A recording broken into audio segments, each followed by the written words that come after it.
right, let's look at some examples here of how to use bond energies to determine the enthalpy change for the reaction. And remember, the key is whenever you break bonds, it requires energy.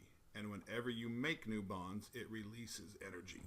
So for this problem right here, we've got CH3, CH2. Now, usually it isn't even this difficult, but basically what you need to do is you would need to draw the molecule. So CH3, CH, double bond, CH2. And then that's plus H2.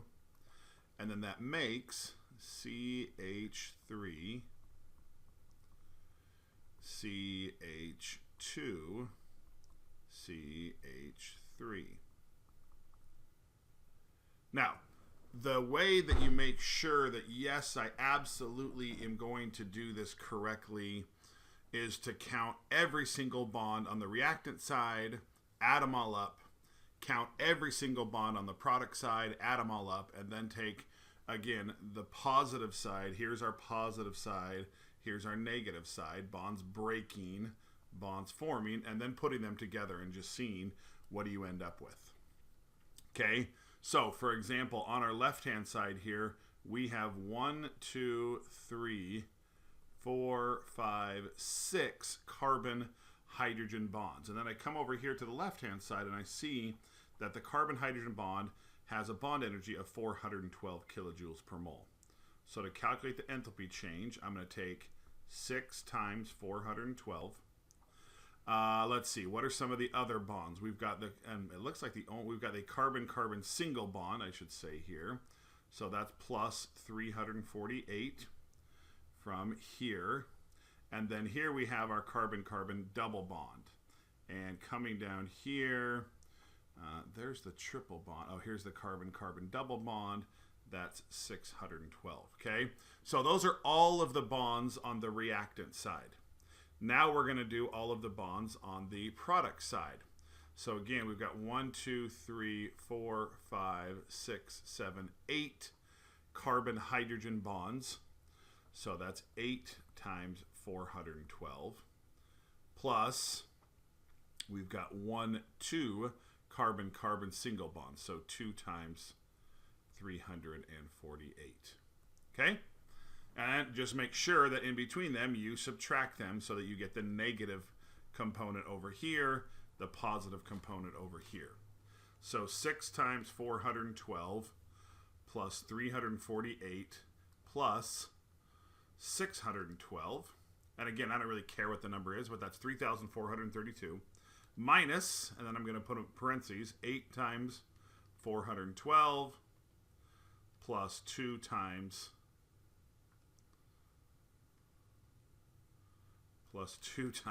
sorry, calculator error there, close parentheses, equals negative 560. So the enthalpy change for that reaction is negative 560 kilojoules per mole.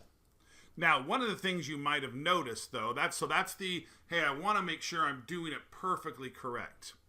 Okay, but you might notice that, well, some of those bonds didn't change. For example, these 6 412s and 6 of these 8 times 412s didn't change at all. Can you just leave those out? You can, but just make sure that as you do that, that you cancel them out on both sides. Because if you miss one on one side and then you include it on the other side, your answer is going to be wrong. So bonds that don't change, you don't technically have to include them. Okay, let me show you that again. Let's look at the next example. So CH3, CH, CH2. So CH3, CH, CH2 plus BR, BR. Single bonds makes CH2 BR. So there's a bromine bonded there. And again, they wouldn't expect you to be able, they would draw this for you. And then CH, and then the BR there again, and then CH3. So, again, I wouldn't expect you to be able to draw that, but now looking at that, now you should be able to determine okay, what's the enthalpy change for this reaction? Now, if you want to, you can kind of look at both sides and go, it looks like on the right-hand side there are 6 carbon-hydrogen bonds, and on the right-hand side there are also 6. So basically I'm going to put like an X through them. So carbon-hydrogen, carbon-hydrogen. So see how I'm doing it one by one? I'm just canceling them out when I know that I've got one on both sides that I can cancel. So H, H. Okay, so now what do we have left on our reactant side? We've got a carbon-carbon single bond, a double bond, and then the bromine. And even so, we still have a single bond carbon-carbon and a single bond carbon-carbon here that we can cancel out. So now what do we have left? We have a carbon-bromine, a carbon-bromine, and a carbon single bond. And then we have the carbon-carbon double bond, and then the bromine-bromine single bond. So now, again, whichever way you want to do it is totally fine. So the carbon-carbon double bond, if you did it the other way, it'll be interesting to make sure that we get the same answer. So that's 612, and then bromine is 193. So those are our reactants. Those are the ones that takes energy to break. And then on the product side, we've got carbon-carbon single, so that's 348, plus carbon-bromine, and carbon-bromine is 276, and there's 2 of them, so 2 times 276. So 612 plus 193. So it takes 805 kilojoules per mole to break those bonds. And then we're going to release, so minus 348 plus 2 times 276. Okay, and so overall I get an enthalpy change of negative 95 kilojoules per mole. All right, last one. I'm going to do this one. Or no, sorry, not the last one. Well, I'm going to skip over number 3. If you want to practice that one, you can look at number 3. This one, none of them are really difficult to draw. Just on this one, put the carbon in the middle and put the fluorines, but all the rest of them are pretty straightforward on drawing them. Okay, here's some more examples. The equation and enthalpy change for the reaction between an unknown gas, D, and fluorine gas are shown below. So they give us an enthalpy change of negative 250. Fluorine can also react with another gas, E, according to the following equation.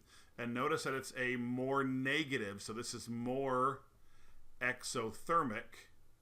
So overall, it's releasing more energy, okay? There's no bonds to be broken here. You're still breaking the same bonds on the reactant side. So how can that number be bigger than that number? Well, it must be that when these new bonds are formed, there's more energy being released than when the bond between that D atom and the fluorine atoms is also formed. So it says a student claims that the DF bond energy is greater than the EF bond energy. Do you agree or disagree? If the energy that was released was greater in the bond between D and F, then the enthalpy change would be greater, okay? But because EF has a more negative enthalpy change, that means that more energy is released when the bond between E and F are formed.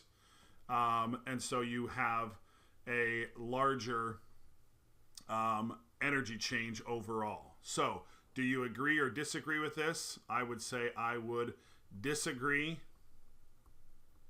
Okay, and then again, explain what I just said. A more negative delta H on the EF4 equation means more energy is released when EF4 is formed.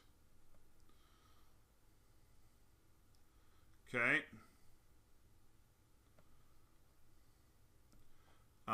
Let's see.